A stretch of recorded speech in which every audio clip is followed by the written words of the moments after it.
요즘 날씨가 너무 더워서 제가 짤막한 글을 하나 썼습니다. 이거 유머로 썼기 때문에 심각하게 듣지는 마시기 바랍니다.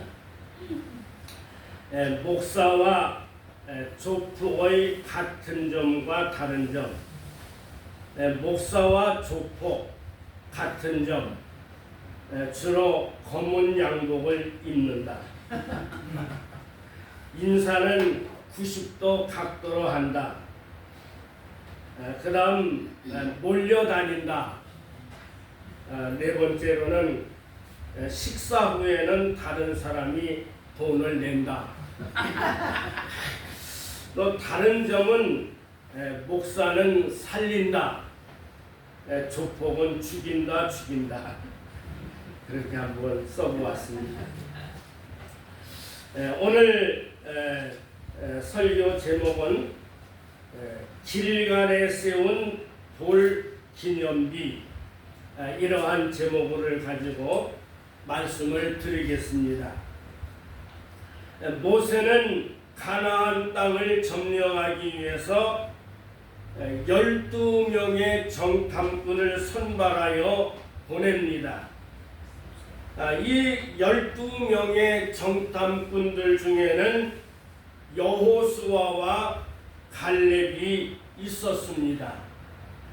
이제 40일 동안 12 정탐꾼들이 가나안 전 지역을 다니면서 임무를 마치고 시나이 반도 북쪽에 있는 가데스 바네아로 돌아왔습니다. 이들이 돌아올 때에 두 정탐꾼이 포도 한 송이를 긴 막대에 달아서 메고 왔습니다. 그래서 이제 12명의 정탐꾼들이 이스라엘 백성들의 그 지도자들 앞에서 보고를 하는데 먼저 10명의 정탐꾼들이 보고를 합니다. 이제 그 이야기가 민수기 13장과 14장에 자세하게 나와 있습니다. 그 땅은 사람이 살기 좋은 땅이고 물이 넉넉하고 그 다음에 숲이 우거지고 거기에는 정말 사람이 살기에 매우 좋은 땅입니다. 그런데 문제가 있습니다. 거기에는 성이 튼튼하게 지어졌을 뿐만 아니라 아주 용맹한 군대들이 지키고 있고, 우리가 또 아낙 사람을 만났는데 그들은 키가 크고 거인족에 해당합니다. 좋기는 좋지만 우리는 올라갔다가는 모두 다 죽습니다. 여기에서 중론이 우리가 한 지도자를 세워서 우리가 나왔던 이집트로 돌아가는 것이 좋을 듯 합니다.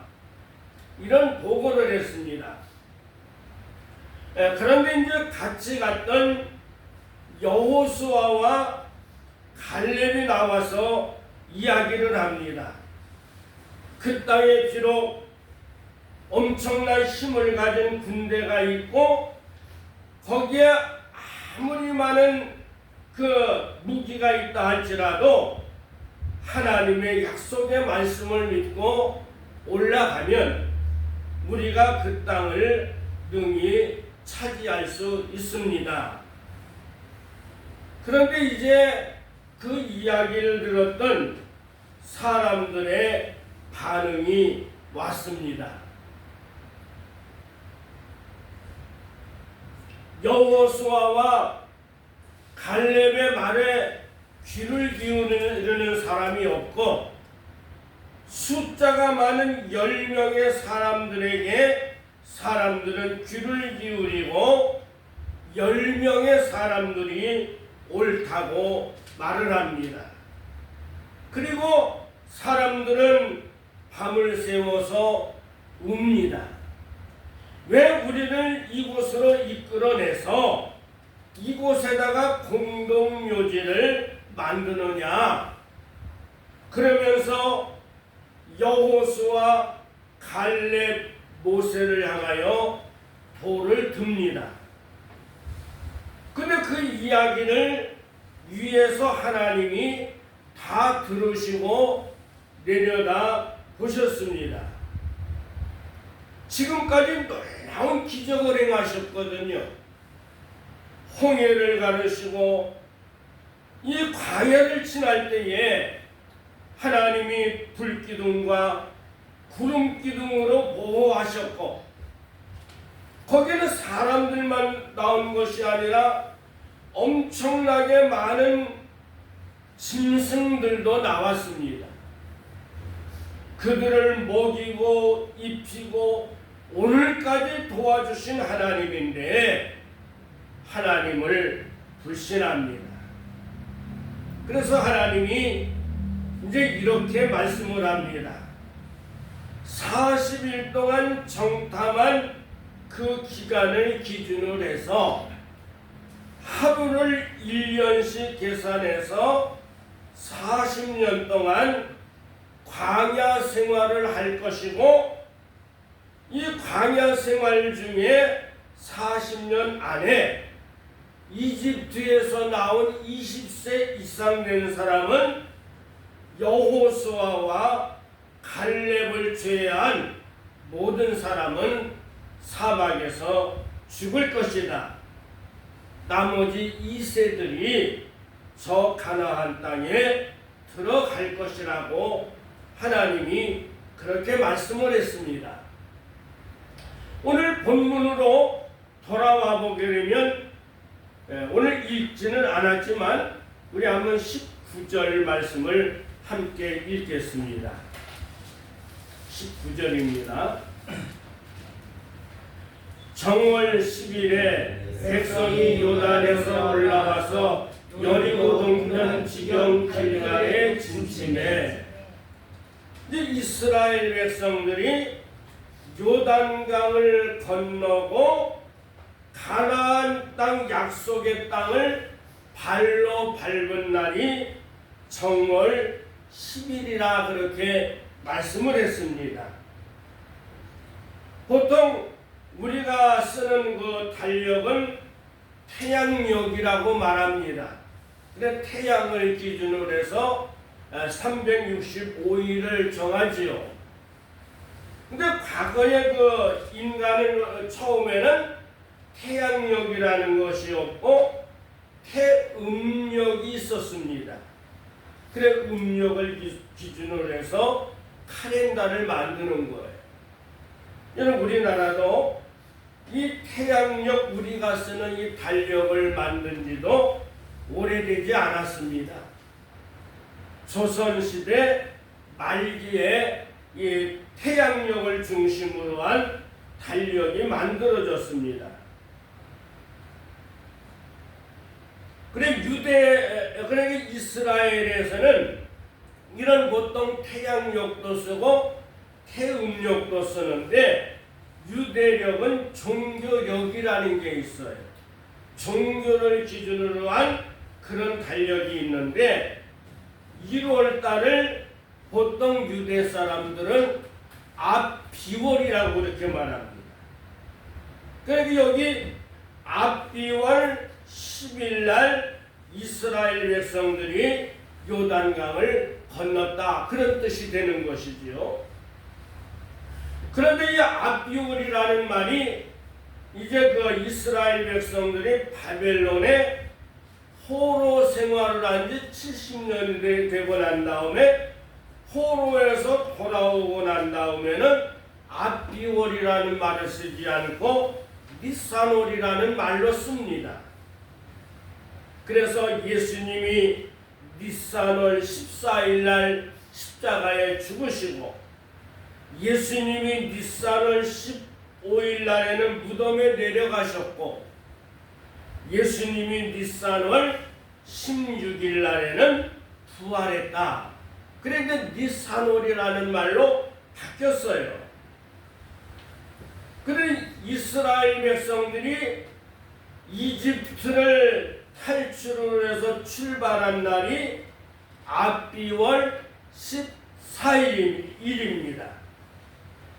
그러나 하나님은 40년 동안 광야 생활을 할 것이라고 그랬는데 40년 중에서 4일이 모자라요.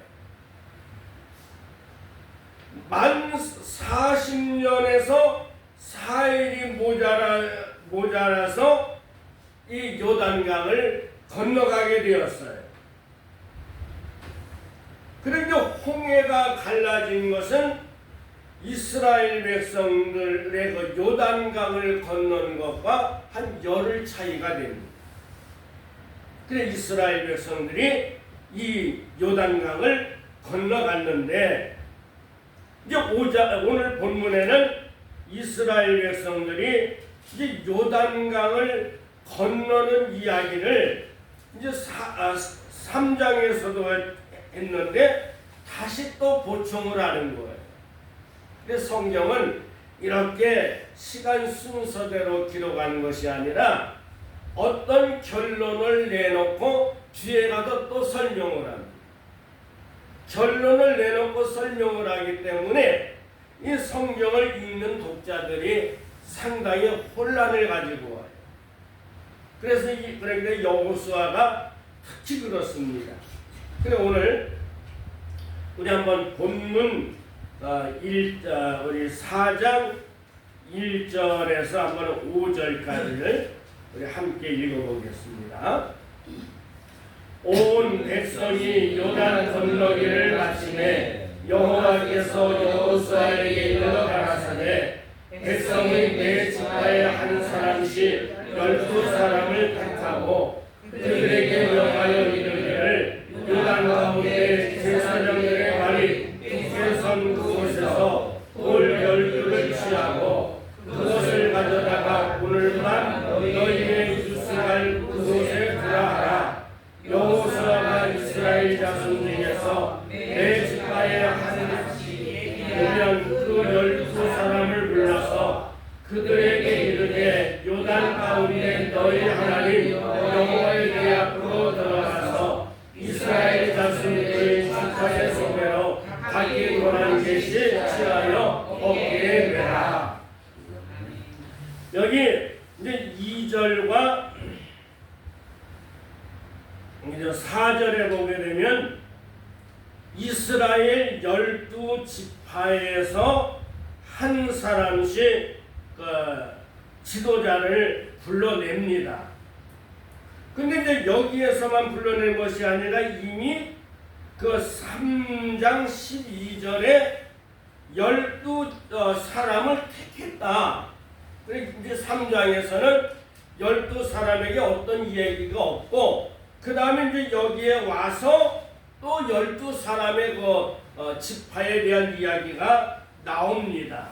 그래서 2절과 이제 4절에 나오는데 너희는 저 요단 강 안으로 들어가서 제사장들이 섰는 그곳에서 돌을 하나씩 큰 돌을 취하는데 돌을 하나씩 들어서 어깨에 메고 이 요단강 밖으로 나오라 그렇게 말을 합니다. 그럼 보통 이 돌의 무게가 어느 정도일까? 뭐 성경에는 나오지 않지만 보통 장정들이